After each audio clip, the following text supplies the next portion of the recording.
Hey, so we've got school lockdown again, so it's time for another recipe video. And this time I thought maybe some nice little bickies to snack on for tea. Coconut jam drops. Very, very easy. Don't be too rigid about how you measure out your ingredients. It's meant to be fun. Okay, so you need 125 grams of butter. Now, I did weigh this. It's slightly more than 125 grams, but say about the size of a cake of soap that you'd wash yourself. It's about right. Okay, so chop that up. And I've softened it at room temperature. I let it get a little bit softer because I'm about to whip it up. And I don't want to break my beater. So just chuck that in there. And then to that we need to add some vanilla essence and 2/3 of a cup of sugar. Now you can use those fancy cup measures if you like. I don't. I just use a coffee cup. Now 2/3 of a cup of caster sugar. Right? You could probably use plain white sugar if you didn't have it, but caster sugar is easier to whip in. That's roughly 2/3 of a cup. Yeah. Okay, chuck that in.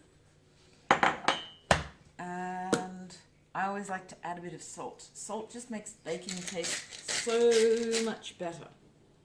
Okay, so about that much salt. In it goes.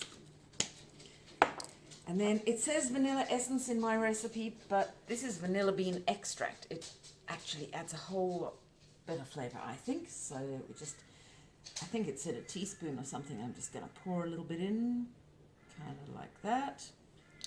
Okay. And now for the noisy bit.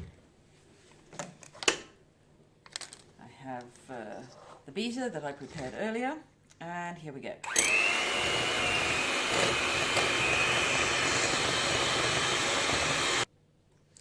Okay, now an egg yolk was supposed to go in there, and I forgot. But it's no train smash, so I'm just going to separate the egg. Now you might need a little bit of practice before you get this one right, but there you go. Just let the yolk dribble off, and then catch it there again, like that, and let the white just dribble into the dish, and then chuck it back again. Be careful not to stab it with the sharp bits of the shell. And finally, there you have your little yolk, and just plop that in. Not sure what I'm going to do with that yet, but I'll make a plan.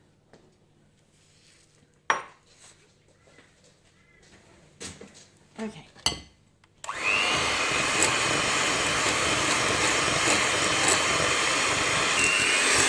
eventually it starts to combine, but if it gets stuck in the beaters, you just stop, clear it off the beaters, and start again.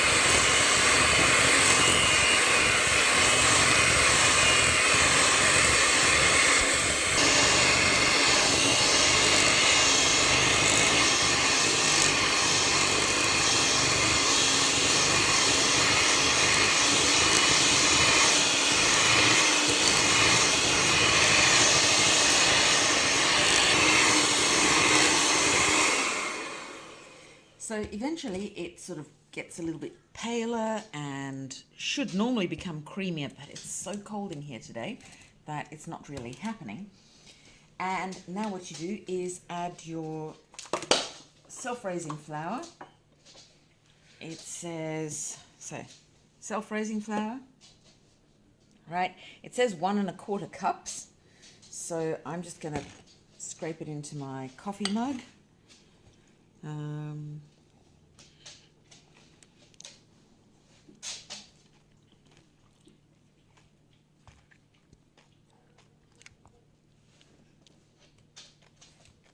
I'll call that 1.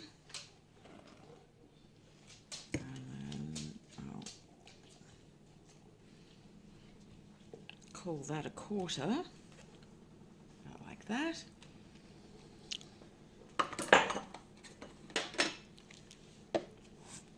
And then 2/3 of a cup of desiccated coconut.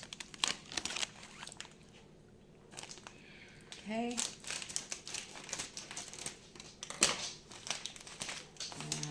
same cup. If you use the same cup for all your measurements, it's okay. It doesn't need to be a special cup if you use the same one for everything. All right, and chuck that in. And now comes the fun bit where we try to combine it all without creating a big cloud of flour and coconut around the kitchen.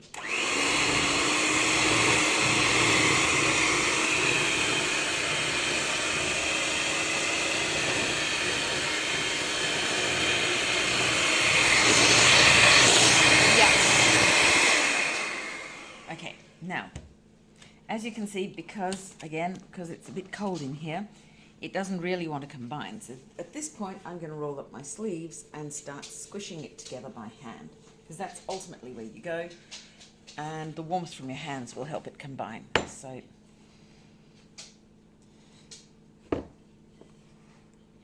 now we squish.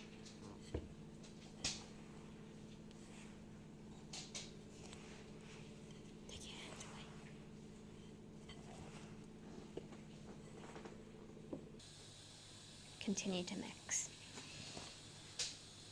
Suggest that you put this in the microwave to speed up the process, because remember that egg that you put in? Yeah, it won't react too well.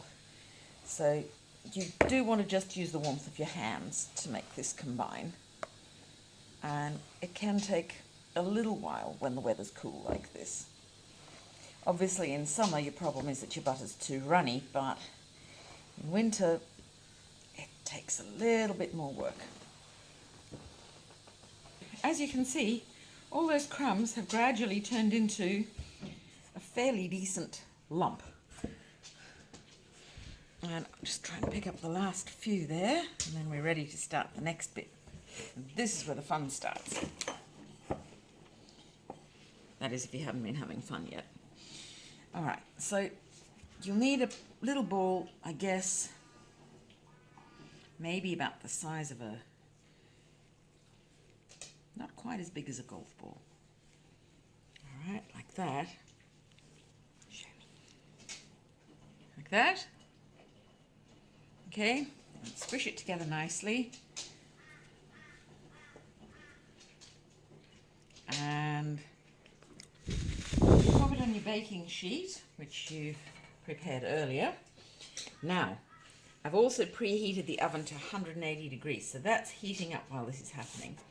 And then you've got to sort of flatten it a bit, like that. And then poke a bit of a hollow in the middle, like that.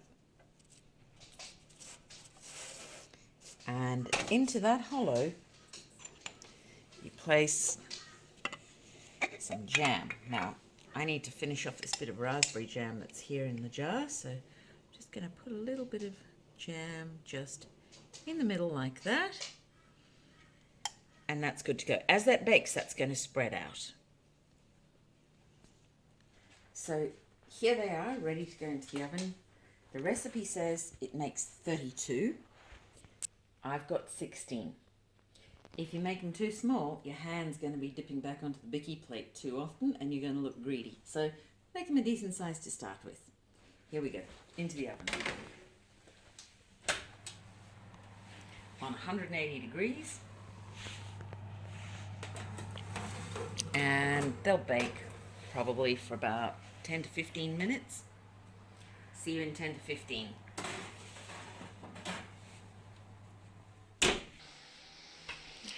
Okay, so we've taken them out of the oven.